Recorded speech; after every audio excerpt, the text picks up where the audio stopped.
So who should the government tap to replace Dominic Barton? And how should the government approach the relationship with China, with some key decisions pending that could raise tensions even further?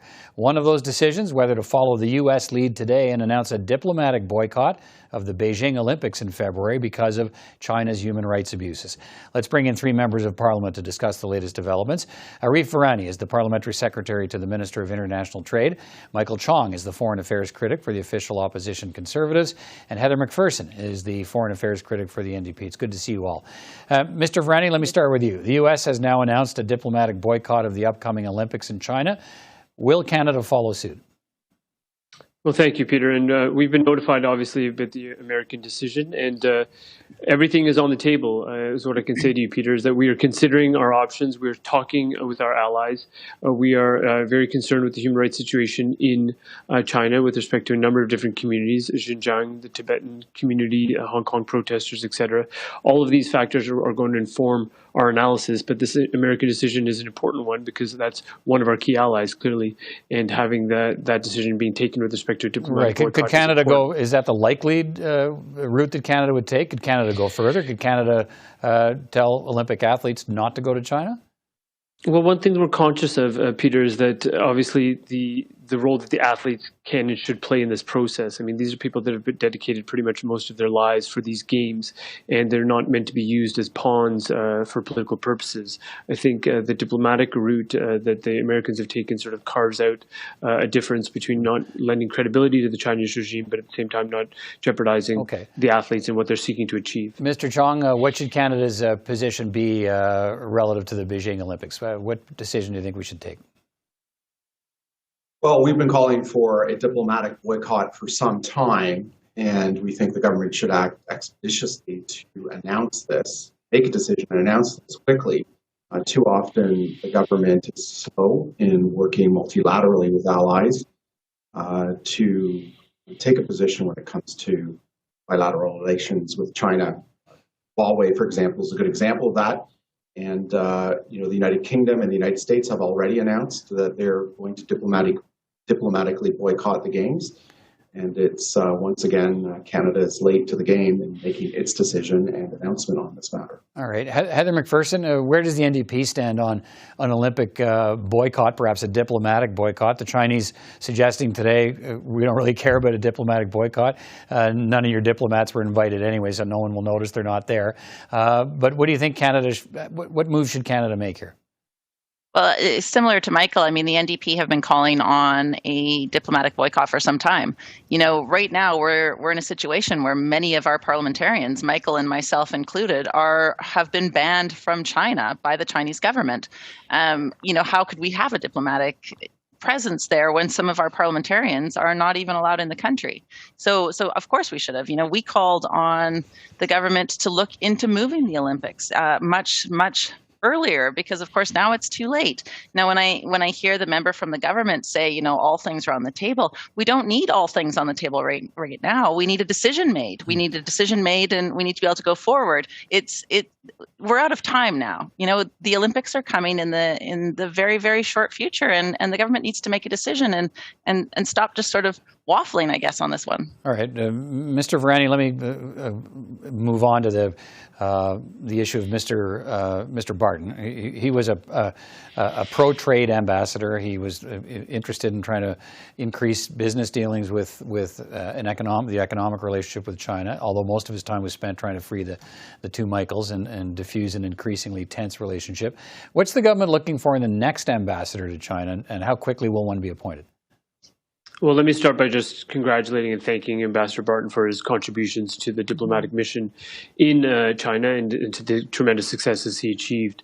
And in terms of sort of what he was preoccupied with, it was a very complex relationship, and it wasn't just the two Michaels that he succeeded in returning to this country. He obviously took a strong focus on many of the concerns that are taking place with Hong Kong, with Tibetans. He led one of the first missions of a Canadian foreign mission into the Tibetan Autonomous Region in about 6 years to show his own concern about the human rights situation there. In terms of what we're looking for somebody who can understand that this is a very complex and significant relationship. relationship. It's a relationship that is challenging for many countries around the planet, and Canada is no exception. And do you believe that person has to be someone who's got a sort of direct line to the Prime Minister? Is that one of the appointments in terms of Canada's diplomatic corps where this needs to be somebody who's in, very, very close relationship to the current government, or can it be someone who's been served a lifetime in the diplomatic corps?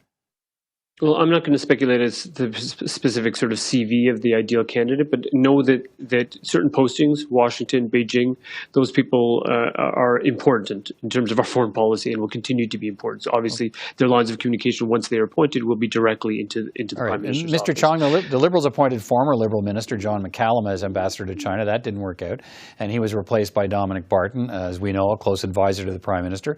How do you believe the next ambassador to China should be chosen? Well, we believe that the next ambassador to China should be a diplomat. This government broke with long-standing tradition by making political appointments in China for the ambassadorial position, as well as a political appointment to Japan recently. That's in break with long-standing tradition, where we normally only made political appointments to ambassadorial and high commissioner posts in 3 countries. That was the United States, the United Kingdom, and France. And so we're calling on the government to return to Canada's longstanding tradition of appointing a senior, lifelong diplomat to the post. And we think that's important because the government of Beijing is complex and takes a lifetime to understand it. Well, Mr. Barton came to the job with tremendous private sector credentials. Let me just have a diplomatic background. Can I just jump in for a second? And you can touch on, Heather McPherson can pick up on it. The Chinese often make it clear that they won't accept a diplomat unless that diplomat has a straight line to the Prime Minister, or that ambassador has a straight line to the Prime Minister. Is that a complicating factor here? Absolutely not. We get to pick our diplomats, full stop. And we should not kowtow to the communist leadership in Beijing and allow them to veto a choice of diplomat to the posting. The 2 recent appointments this government has made to the Beijing post, frankly, have been less than stellar. We've had problems with both of these appointments in the last several years, and I think it's time to return to our longstanding tradition of appointing a senior diplomat who has the experience on the China file. Heather McPherson, where's the NDP on this? Obviously, I'd like to echo some of my colleagues thanking Ambassador Barton for the work that he did. Obviously, getting the 2 Michaels out is vital, and we know there are other Canadians. Hussein Salil is still in China, so there is still a lot of work to do. And I think we do need an ambassador who is appointed that does have that diplomatic skill. And I think it's wrong to actually say that somebody that has this ambassador skill wouldn't have the ability to talk directly to the Prime Minister. Surely the Prime Minister recognizes the value of this relationship and could make that happen. So I think we need an ambassador that's got that diplomatic credentials that can actually work with a very complex file that will require us to work with our allies around the world. All right. Need fairly short answers here in the time we have left, but let me quickly, Mr. Virani, ask you, we've been waiting a long time for a decision on Huawei. When are we going to get it? Well, I think the Huawei decision, among other decisions, is actively under consideration. We are very seized of the matter, and what we're trying to do is evaluate and do everything that will protect Canadians and put their safety as the #1 priority. All right, Mr. Chong, what are your thoughts on this? Waiting a long time for the Huawei decision. I think it's an example of this government's unilateral position when it comes to China. The Vice President Biden and President Obama asked Canada not to join the Asian Infrastructure Investment Bank. Canada did. 4 of our closest intelligence allies have made a decision to restrict or ban Huawei from their networks. Canada is unilaterally alone in not making the decision. And now we have a diplomatic boycott of the Beijing Winter Olympics and Paralympics. And the United States and the United Kingdom have made decisions to diplomatically boycott it, but Canada unilaterally is alone and yet to make a decision. So it's part of a broader pattern on part of this. Okay. The last 30 seconds to you, Heather McPherson. What should the decision be here from Canada? I have to say that this is part of a continuing incoherent plan around, what our strategy is, what our plan is around China, and decisions need to be made. And when I hear the government members say things like, "Well, we're thinking about it," it's been a long time. A decision needs to be made. There needs to be a more coherent, more stronger plan on how we are going to be working with our allies and how we are going to be working with China. We'll have to leave it at that tonight. Thank you all three of you for your time tonight. I do appreciate it. Thank you. We'll talk again. Take care. Have a great night. Thank you.